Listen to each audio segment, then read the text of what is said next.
మీరెంతగానో ఎదురు చూస్తున్న మన వేగా జ్యువెలర్స్ రేపే కాకినాడలో ప్రారంభం. వేగా జ్యువెలర్స్, ఆంధ్రప్రదేశ్, తెలంగాణ, USA. మన ఫెయిల్యూర్ను ప్రతిపక్షాల మీద చేస్తాడు రేవంత్ రెడ్డి. ఏదైనా ఫెయిల్ అయిందనుకో, ఇది ప్రతిపక్షాల కుట్ర అంటాడు. ఆయన ఫెయిల్యూర్ని ఆయనకు ఒప్పుకునే గుణం కూడా లేదు. ఫెయిల్యూర్ను ఒప్పుకోవాలి, దాన్ని సరిచేసి ముందుకు పోవాలి ఒక ముఖ్యమంత్రి. అప్పుడు ప్రజాస్వామ్యం గొప్పగా ఉంటుంది, నీ పరిపాలన బాగుంటుంది. కానీ ఆ ఫెయిల్యూర్ను దాటవేయడానికో, ఆ ఫెయిల్యూర్ను కప్పిపుచ్చుకోవడానికో, ప్రజల దృష్టి మరల్చడానికో ప్రతిపక్షాల మీద నెపం పెడుతుంటాడు మన రాష్ట్ర ముఖ్యమంత్రి. ఎక్కడ నిరసన చెలరేగినా, ప్రభుత్వంపై ప్రజలు తిరగబడినా ప్రతిపక్షం కుట్ర అని ప్రచారం చేయడం రేవంత్ రెడ్డికి రివాజుగా మారింది. వరద బాధితుల నుంచి హైడ్రా బాధితుల దాకా, లగచర్ల నుంచి దిలావర్పూర్ దాకా, నిరుద్యోగుల నుంచి పోలీసుల దాకా ఎవరు రోడ్డెక్కినా వారి వెనుక ప్రతిపక్షమే ఉందంటాడు రేవంత్ రెడ్డి. చివరికి గురుకుల పాఠశాలలో ఫుడ్ పాయిజన్ అయి పిల్లలు ఆసుపత్రుల పాలైతే, పిల్లలు చనిపోతే దాని వెనుక కూడా ప్రతిపక్షం కుట్ర ఉందంటాడు. అంటే ప్రజలు చేసిన పోరాటాలని తట్టుకోలేక ప్రతిపక్షాలు రెచ్చగొట్టాయని చెప్పి ఇవాళ నిందలు వేస్తున్నాడు రేవంత్ రెడ్డి గారు. ఆ మధ్య మీరు చూసుంటారు, అది కూడా ఒక పెద్ద జోక్. కరెంటు పోతుండే ఆ మధ్యలో, మాటి current పోతుందంటే Harish Rao line మెన్లతో jail కలిపి కరెంట్ తీపిస్తుండు అన్నాడు. అంటే ఈయన ఏమన్నా కానీ ఆయన ఫెయిల్యూర్ను పక్కోని మీద ఉంటుంది. Harish Rao line మెన్లతో చేయగలిపిండట, current తీపిస్తుండట. ముఖ్యమంత్రి ప్రభుత్వాన్ని పాలిస్తున్న నువ్వా నేనా? అంటే ఈ రకంగా పక్క వాళ్ళ మీద నిందలు వేసి నెపాలు పెట్టి తన తప్పులను కప్పిపుచ్చుకోవాలని చూస్తున్నాడు. ఇకపోతే అజ్ఞాన వ్యాఖ్యలు, ఇదైతే జోకు. మన ముఖ్యమంత్రి కదా, ఈయన చెప్పిన మాటలు విని పరీక్ష రాస్తే పిల్లలు ఫెయిల్ అయిపోతారు.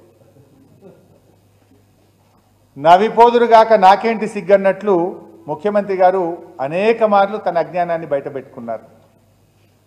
ముఖ్యమంత్రి పదవినే నవ్వుల పాలు చేస్తున్నాడు. హైదరాబాద్ చుట్టూ 3 సముద్రాలు ఉన్నాయట, అందుకే నావీ రాడార్ కేంద్రం దామగుండంలో పెడుతున్నాడు అంటాడు. రాష్ట్రం చుట్టూ 3 సముద్రాలు అయితే లేవు, కానీ ముఖ్యమంత్రి గారికి మాత్రం సముద్రం అంత అజ్ఞానం ఉందని జనం నవ్వుకుంటున్నారు. ఇక తెలంగాణలో బాక్రానంగల్ ప్రాజెక్టు ఉండెను అంటాడు. ఈ బాక్రానంగల్ అనే ప్రాజెక్టు హిమాచల్ ప్రదేశ్ రాష్ట్రంలో ఉంటుంది. బాక్రా నంగల్ 2 వేరు ప్రాజెక్టులు. ఆ స్థలాల ఆధారంగా దానికి బాక్రా అని ఒక ప్రాజెక్టుకు, నంగల్ అని ఒక ప్రాజెక్టుకు పేరు వచ్చింది. 2 కలిపి బాక్రా నంగల్ అని పిలుస్తారు.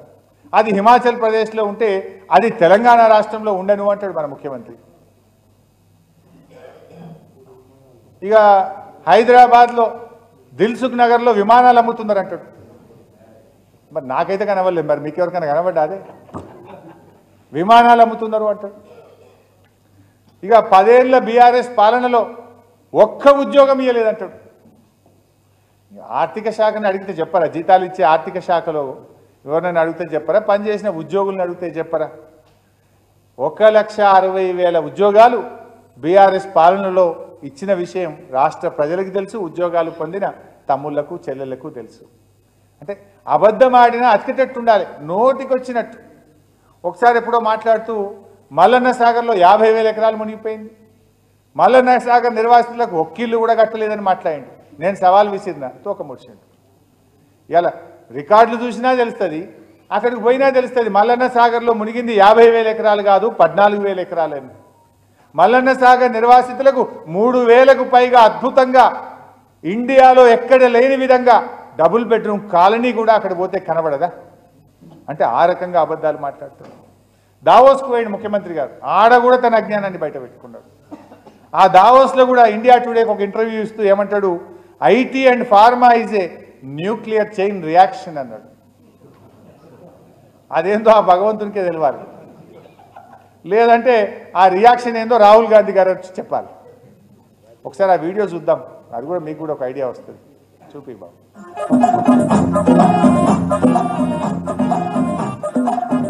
Sector pharma sector it's an nuclear chain reaction. మన నగరానికి మన రాష్ట్రానికి 3 వైపుల సముద్రం ఉన్నది. మనం ఏది కావాలన్నా కోటికో హ్యాబిట్స్కో పోయేది కొనుక్కోవాలంటే ఇవాళ అదే దిల్సుఖ్నగర్లో విమానం కావాలన్న కొనుక్కునే పరిస్థితులు వచ్చినాయి, విమానం కావాలన్న కొనుక్కునే పరిస్థితులు వచ్చినాయి. మన రాష్ట్రంలో నాగార్జున సాగర్, శ్రీశైలం, బాక్రానంగల్ లాంటి ప్రాజెక్టులు నెహ్రూ ప్రారంభిస్తే రాజీవ్ గాంధీ గారు ఈ దేశానికి కంప్యూటర్ను పరిచయం